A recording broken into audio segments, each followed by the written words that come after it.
Joining me now for a closer look at what's playing itself out in that market scene is Graeme Franck from PSG Wealth. Graeme, an absolute pleasure and a good afternoon to you. Hi there.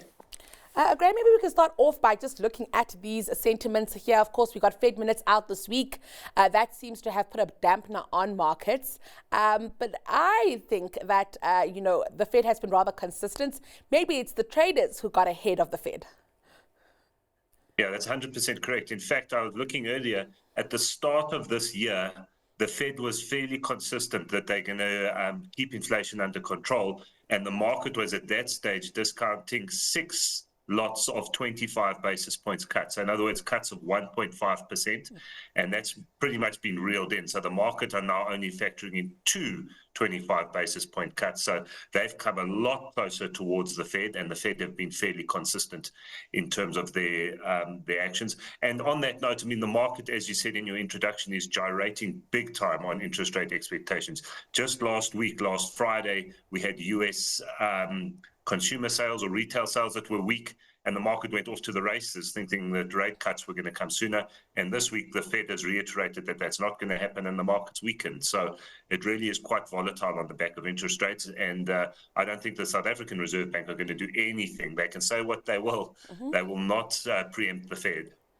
What is also interesting, I think, Graeme, here is the fact that a lot of time has actually lapsed for high interest rates to work their way through the system in terms of addressing inflation. Is it possible that we have just reached a new, range in terms of inflation here, where unfortunately the numbers that we're trying to reach are just not, attainable anymore? I do think so. Yeah, I think that sort of 1.5% to 2% inflation number in the US is not going to be with us for a very long time, and we have to sort of live with the 3, maybe 4% in the US. So I certainly think that they're going to really battle to get it back to that 2% range. And you're right, we've had high interest rates in the US market for quite some time. In fact, just over a year ago, we had that Silicon Valley Bank. And at the time, people were saying, oh dear, the high interest rates are really causing some shockwaves in markets and we could have a collapse. But the markets managed to digest these higher rates, and they are now starting to want some rate cuts, as I said earlier. So what we are seeing, of course, is a different picture in Europe with the UK and the EU. Graeme, they might actually be able to cut before us and before the US. And I'm wondering if markets are concerned about that dynamic, if it might lead to a new kind of reality that markets aren't quite familiar with. Yeah, I think, in the UK specifically, they seem to have more political noise and more the call for an election and all sorts of. So geopolitics is having more of an impact, I think, in both the UK and Europe. Obviously, Ukraine, Middle East tensions. There, it's less about interest rates and it is more about geopolitics. So I think the market's kind of not really focusing too much on rates in the UK and Europe. Certainly not as much as they are in the US.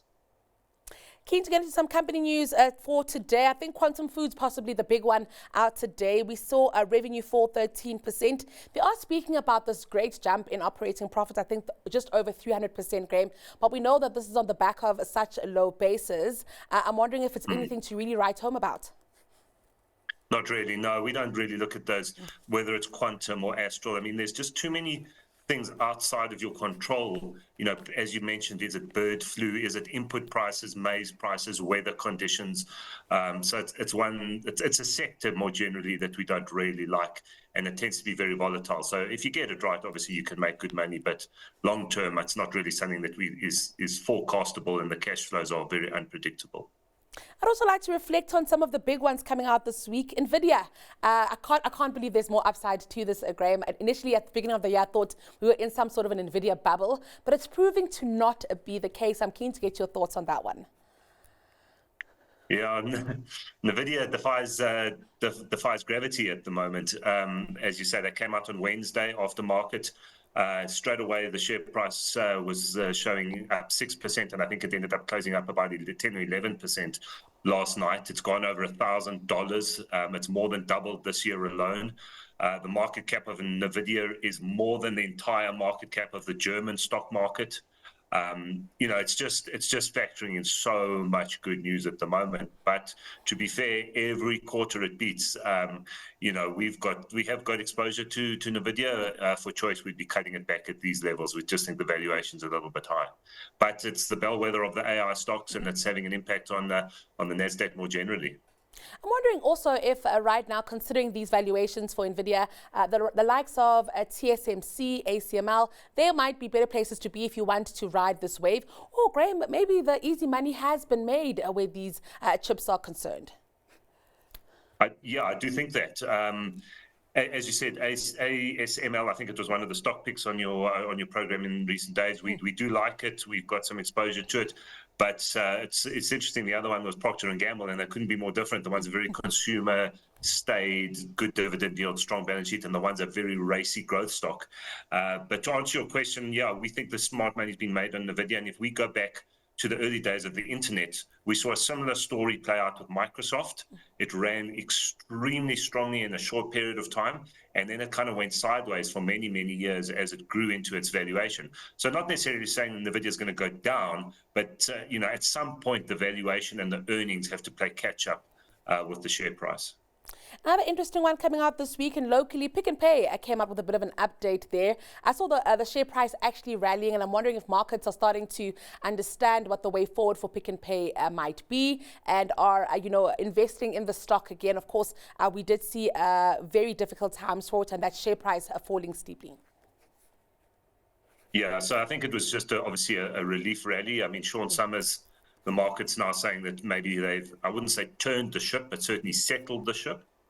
They've lagged Shoprite on every metric. Checkers 60/60 has taken market share en masse from them. But as I say, that said, the market had baked in very, very low expectations for Pick n Pay. And when they came out with sort of a less bad number as opposed to a very good number, and we've seen it with a lot of industrial companies, Bidvest was the same when they reported recently. They came out with bad earnings, but less bad. The share price jumped 7%. And, that I do think is also quite a big theme as we move into elections next week. A lot of bad news has been priced into share prices here in South Africa. You mentioned it in your introduction. Corporate action is starting to pick up. That's always a sign that corporates are seeing value. They are not as nervous as individual shareholders and the retail market. And so, it's a broader theme right now. Wonderful, Graeme. I want to get your stock pick in a bit, but first I'd like us to reflect on counters that have found favor with your industry peers. My stock pick is Procter & Gamble. I think they've done well over the last year. They're also doing well in terms of their distribution, understanding their client and their business. They're competing well against Unilever, which is their sort of peer group. And I think there's a significant amount of growth still left in them. I'm picking a stock I picked last year. We've held it for quite some time. It's ASML. I think they still are very well positioned to capitalize on this long growth runway of this AI rollout that's happening globally. This infrastructure rollout is got a long way to go, and it's a way to play no matter who wins, because everybody who's going to be making these chips for somebody, they need machinery, they need the equipment, and that's what ASML does. They provide the equipment that allows the TSMCs and the other chip makers to produce these NVIDIA chips and AMD chips and anyone else who comes in at the cutting edge. And so I think they're very well positioned for this long-term, strategically powerful growth opportunity that's there. I like that. I think Okay. You can't ignore it. Go through those numbers, understand where we are in this whole process. Look at NVIDIA's results and see what is happening in that industry. And I think bites are really a good buy at these kind of levels. All right, Graeme, keen to get your thoughts on some of those counters. I think you've mentioned a few of them already. Procter & Gamble, ASML, as well as BICE. Yeah, so if I start with Procter & Gamble, we like it. Personally, I prefer Unilever. It's in a similar space. It's just a little bit cheaper, slightly better dividend yield, lower PEs, but don't dislike Procter & Gamble. Obviously, they own Gillette is their main brand, so they're very defensive, do very well. Not going to make you rich anytime soon, but pretty steady Eddie. ASML is completely the opposite, very high growth share, kind of riding the chip wave, the AI wave.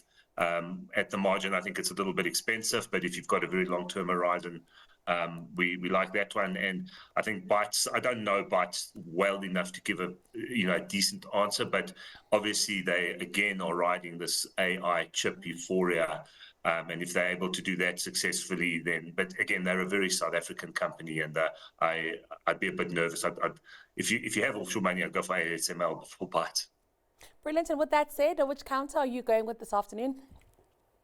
So I'm going to go with Standard Bank. I know it's fairly boring, but I do think we're going to get a half-decent election next week. I think the market's been pricing in a disastrous election.